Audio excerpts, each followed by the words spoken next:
સુરત અમરોલી કોસળમાંથી એક કોથળામાં બંધ લાશ મળતા હાહાકાર મચી ગયો હતો.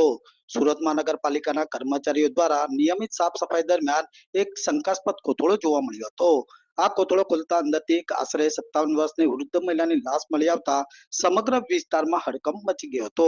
જ્યારે આ ઘટનાની જાણ તાત્કાલિક કંટ્રોલ રૂમમાં કરવામાં આવતા અમરોલી પોલીસનો કાફલો તાત્કાલિક ઘટના સ્થળે પહોંચી ગયો હતો. પોલીસે વિસ્તારને કોર્ડન કરી ઉચ્ચ કક્ષાના અધિકારીના માર્ગદર્શન મુજબ ઘટના સ્થળે પહોંચી તપાસનો ધમધમાટ શરૂ કર્યો હતો. જ્યારે લાશ કોની છે અને કોથળામાં બાંધી અહીં કોણે ફેંકી તે અંગે પોલીસે વધુ તપાસ હાથ ધરી હોવાની વિગત જાણવા મળી છે. જ્યારે પોલીસે પણ હત્યાની આશંકા દર્શાવી તપાસની ગતિને તેજ બનાવી હતી. અમરોલી પોલીસ સ્ટેશન વિસ્તારમાં આવેલ કોસાડ આવાસ ખાતે H2થી કોથળામાં બાંધેલી હાલતમાં એક મહિલાની લાશ હોવાની હકીકત મ્યુનિસિપલ કોર્પોરેશનના કર્મચારીઓ દ્વારા પોલીસ સ્ટેશનને કરવામાં આવેલ.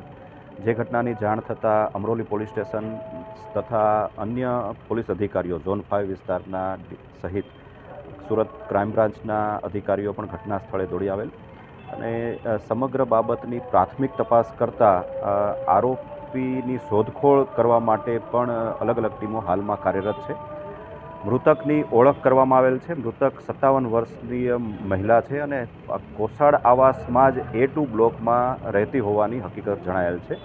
મૂળ તેઓ બિહારના વતની છે અને છેલ્લા ઘણા વર્ષથી સુરતમાં સ્થાયી થયેલ હોવાનું અને ઘરકામ કરતા હોવાની હકીકત જણાઈ આવેલ છે. સર, એ જે લાશ મળ્યું તે કોથળામાં હતા ને હાથ પગ બાંધેલો હતો, તો કઈ બાજુ તપાસ?